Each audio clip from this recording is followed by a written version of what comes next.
Son, Chapter 5, Section 4. When he's paying the check, I blurt out, "I didn't know you like animal shows." "What do you mean? Why do you think you like them? That's all you and I did together when you were little. Don't you remember?" I don't remember. I remember it's a sink or swim world, Noah. I remember act tough and you are tough. I remember every heart-stomping look of disappointment, of embarrassment, of bewilderment from him. I remember if your twin sister wasn't my spitting image, I'd swear you came about from parthenogenesis. I remember the 49ers, the Miami Heat, the Giants, the World Cup. I do not remember Animal Planet. When he pulls into the garage, I see Mom's car still not there. He sighs. I sigh too, like I'm catching him now. "I had this dream last night," he says, turning off the engine. He makes no move to get out of the car. I settle into my seat. We are so totally buddies now. "Your mother was walking through the house, and as she did, everything fell off the shelves and from the walls. Books, pictures, knickknacks, everything. All I could do was follow her around the house, trying to put everything back in its place." "Did you?" I ask. He looks at me, confused. I clarify. "Did you get everything back where it belonged?" "Don't know," he says, shrugging. "Woke up." He glides a finger around the steering wheel. "Sometimes you think you know things very deeply, only to realize you don't know a damn thing." "I totally get what you mean, Dad," I say, thinking about what happened with Brian. "You do? Already?" I nod. "Guess we have lots of catching up to do." I feel a springing in my chest. Could Dad and I be close?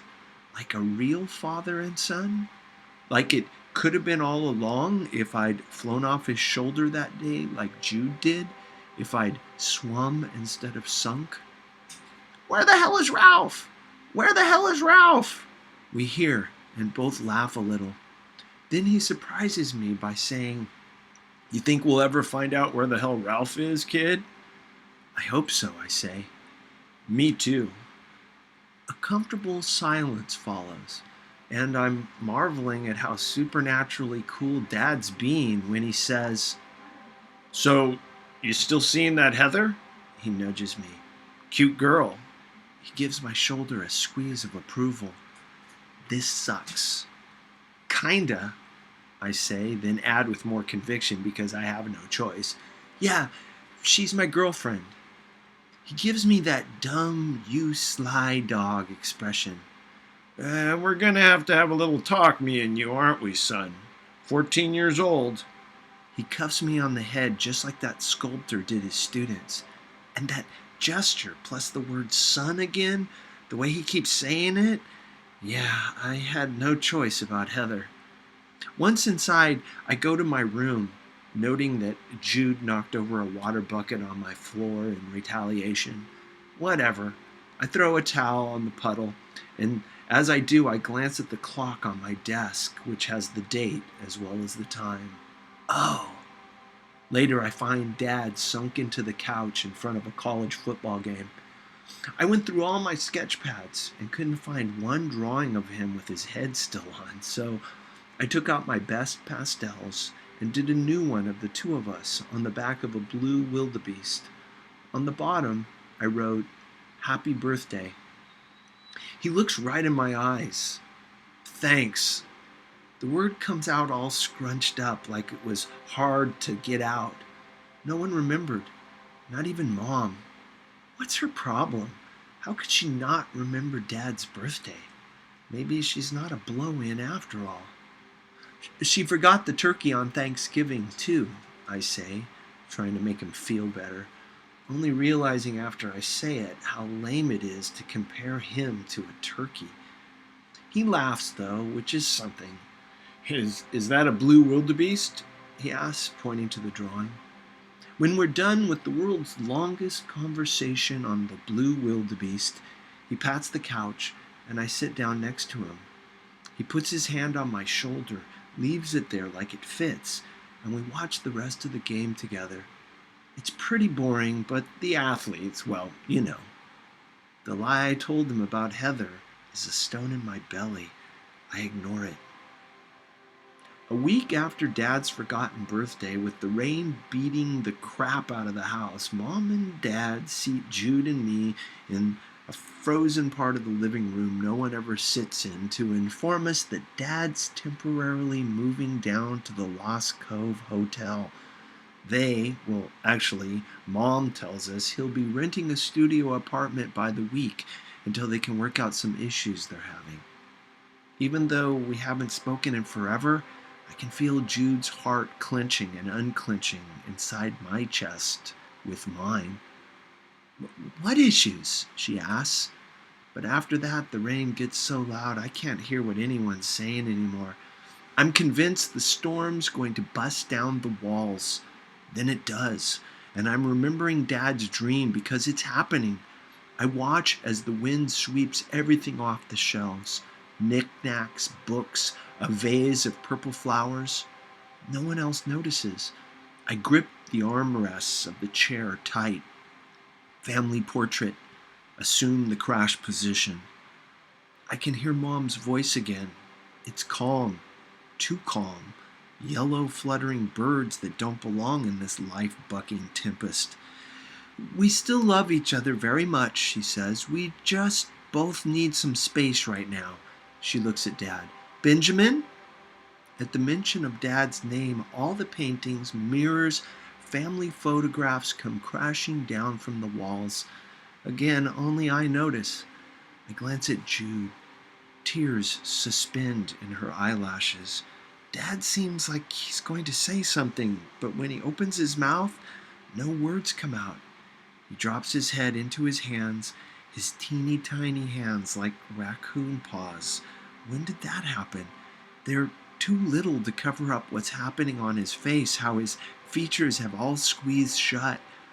My stomach churns and churns. I hear pots and pans in the kitchen plummeting out of the cupboards now. I close my eyes for a second, see the roof whip off the house, reel across the sky. Jude explodes. "I'm going with Dad." "Me too," I say, shocking myself. Dad lifts his head, pains leaking out of every part of his face. "You'll stay here with your mother, kids. It's temporary." His voice is so flimsy, and I notice for the first time how thin his hair's getting as he stands and leaves the room. Jude gets up and walks over to Mom, looking down on her like she's a beady little beetle. "How could you?" she says out of clenched teeth and makes her own exit, her hair twisting and winding angrily across the floor behind her. I hear her calling for Dad. "Are you leaving us?" I say, rising to my feet, because even though Dad's leaving now, Mom's already left. She's been AWOL for months. I know this, and I can't look at her. "Never," she says, grabbing my shoulders. I'm surprised by the strength of her grip. "You hear me, Noah? I will never leave you and your sister. This is between your father and me. It has nothing to do with you kids." I melt into her arms like the traitor that I am. She strokes my hair. It feels so good. "My boy, my tender boy, my dream boy. Everything is going to be okay." She repeats how okay everything is going to be again and again like a chant, but I can tell she doesn't believe it. Neither do I. Later that evening, Jude and I are shoulder to shoulder at the window. Dad's walking to his car carrying a suitcase. The rain's wailing down on him, stooping him more and more with every step. "I don't think there's anything in it," I say, watching him toss the piece of luggage into the trunk like it's filled with feathers. "There is," she says. "I checked. One thing. A drawing of you and him on some weird animal. Nothing else. Not even a toothbrush." These are the first words we've exchanged in months. I can't believe the only thing Dad took with him is me. That night, I'm in bed, unable to sleep, wondering if I'm staring at the darkness or it's staring at me, when Jude opens the door, crosses the room, and gets in bed next to me. I flip the pillow so it won't be wet. We're lying on our backs. I wished for it, I whisper, telling her what's been tearing me up for hours. 3 times, 3 different birthdays. I wished he would leave. She turns on her side, touches my arm, whispers back, I once wished for Mom to die. Take it back, I say, turning onto my side. I can feel her breathing on my face. I didn't take it back in time. How? I don't know. Grandma would know how, she says. That's a load of help, I say. And then out of nowhere, and at the exact same moment, we both burst out laughing and can't stop. And it's the gasping, snorting kind, and we have to put the pillow over our faces so Mom doesn't hear and decide we think Dad being kicked out of the family is the funniest thing that's ever happened to us. When we settle back into ourselves, everything feels different. Like if I turned on the light, we'd be bears.